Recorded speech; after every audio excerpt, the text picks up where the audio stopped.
way or there will be trouble. Of course, machines can't think as people do. The machine is different. What marvelous being! How gratifying! How gratifying!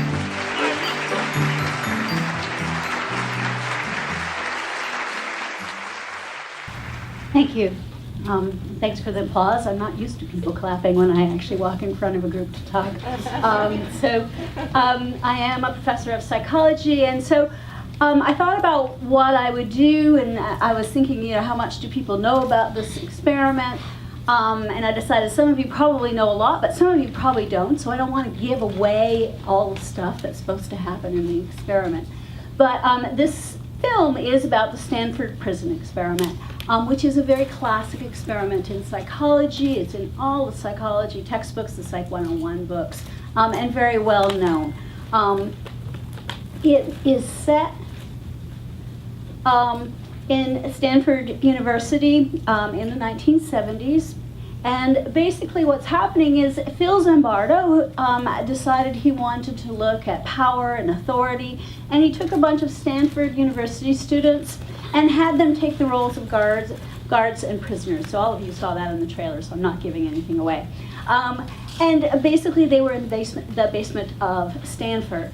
And it was an experiment that really, in essence, failed. It went way out of control, and that's really what the film will be about. Phil Zimbardo actually is an interesting character. He's a larger-than-life character. He was actually at USC, probably about 10 years ago, gave a talk to about 1,500 students, and was a great lecturer. And he has since followed up on some of these things, but has never done or repeated this experiment because, as you'll see, there's some serious ethical issues with the actual experiment. A lot of times this experiment is cast as, it's about evil. It's about how power will corrupt people and make them abuse authority. And indeed, that's part of what the theme will be in the movie. But what I thought I would do is go through a few psychological concepts and really give you some food for thought for at the end of the film. And think about how it might have turned out differently given individual behavior, given group behavior. So hopefully I'll give you some concepts to play with. And because to me, you can take this as a real indictment of how humans are when they're put in a position of authority. But if you look at it, you can also think, okay, what can we do to prevent those kinds of things happening? So I'm going to try to put a positive spin on what will be in some ways a very dark movie. So the hypothesis was that guards behave the way they do because of personality characteristics. That was the original Phil Zimbardo. I mean, this was in a time in the 70s where there was a lot of prison unrest. Guards were abusing their authority, and he just said, the idea is that people are attracted to that position because of their personality characteristics, and that's what makes them behave that way. Okay? Since you're going to be watching a reenactment, I have a short video clip that I was going to play that is actually of the original footage of the actual experiment. So you'll see characters that you'll recognize in the film. They don't look exactly the same. So let's see if I can remember how to do this.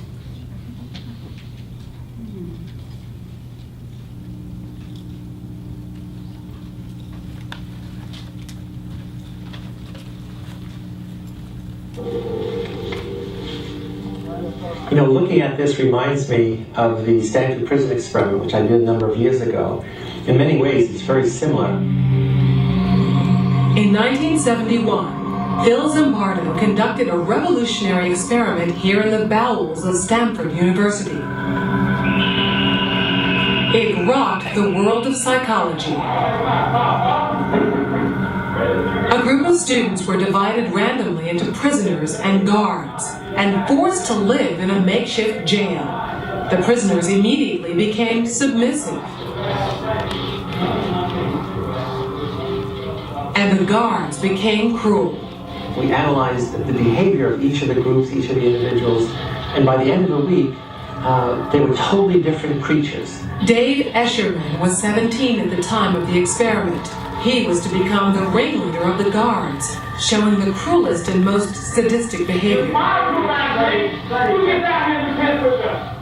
During the experiment, there was never a time that I felt guilty about what I was doing. Afterwards, on reflection, then certainly, but I think I was so deeply into my character at the time that it never crossed my mind that I was doing anything harmful. Within a week, Phil Zimbardo's prison had become inhumane, and the experiment had to be cut short. At one point, prisoner 416 tried to stage his own rebellion. There was one prisoner that decided that he would go on a hunger strike and he wasn't going to eat. So we withheld food from the rest of them. Get in that closet, man. We decided that we would throw this hunger striker into the closet and then smack the door as hard as we could to let the other prisoners know that they're being punished because of what this prisoner had done. Thank you for it, I was surprised at how easy it was to intimidate them and to break down their resolve and to upset their solidarity that they had with each other. We were able to pretty much isolate each one of them so they felt that they could not rely on their fellow prisoners. Ultimately, 416's fellow prisoners turned on him. They were given a chance to release him. Now what would it be? What would it be over here? But they voted to leave him in there. Well, I'm saying you gotta be in there for a while. So just get used to it. He is totally rejected, not only by the guards, but by his other group of prisoners. And it had a very powerful, profound effect on him.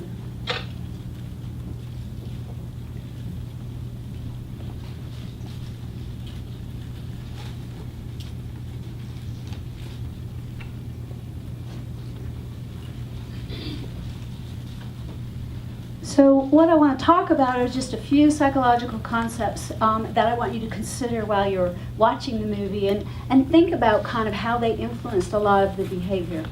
So social psychologists talk about attitudes. Attitudes basically are evaluation of people and things. So you have attitudes towards everything.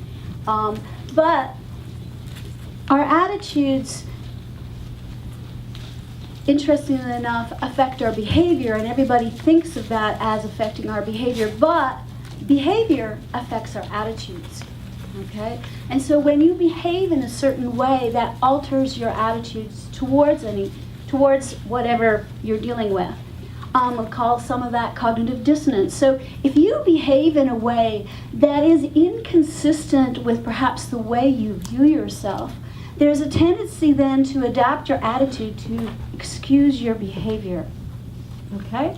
So when you watch this film and you watch the guards treat basically individuals in an inhumane way, one of the things you might see is that their normal attitude towards another human being changes, okay?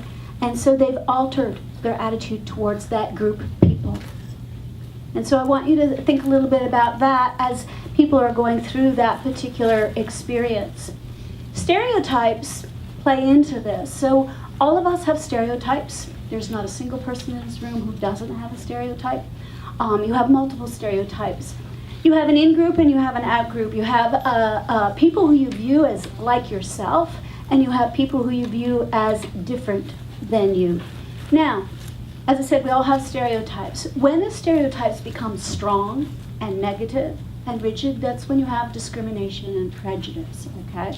So, we could take this room, we could have, we could divide you into in-group, all those people who are students at USC, all those people who are not. We have an in-group and an out-group immediately, okay? But that's not a rigid or hopefully not a very negative stereotype, and it's pretty flexible. We could change the room into men versus women. You have stereotypes.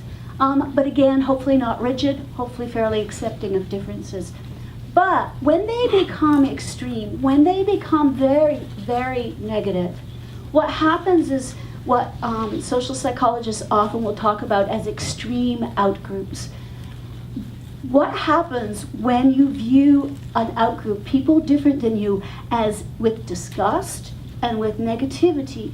What happens is, in fact, when they do brain imaging, I'm a neuroscientist, so I have to throw in brain scans every once in a while. But what happens is basically that when you view people, when you're in a scanner, there's a region in the brain. Whoops, that didn't work. Oh well. So on this scan here, you can basically see that frontal region, which is a medial prefrontal region. That comes up whenever you think about people, okay? And when you feel the emotion of disgust, you have that region there, which is an insular region that basically shows a lot of activity when you're disgusted. When people are looking at what they view as an extreme outbreak, what happens is they don't have any activity in this prefrontal area. They have about the same amount of activity as they would if they were just looking at an object. So what happens is they've developed a stereotype that's so strong that in fact they've dehumanized that population, which of course then allows them to engage in egregious behavior because they don't have that feeling that this is another human being. Okay? So you can develop that, and you can develop that fairly quickly.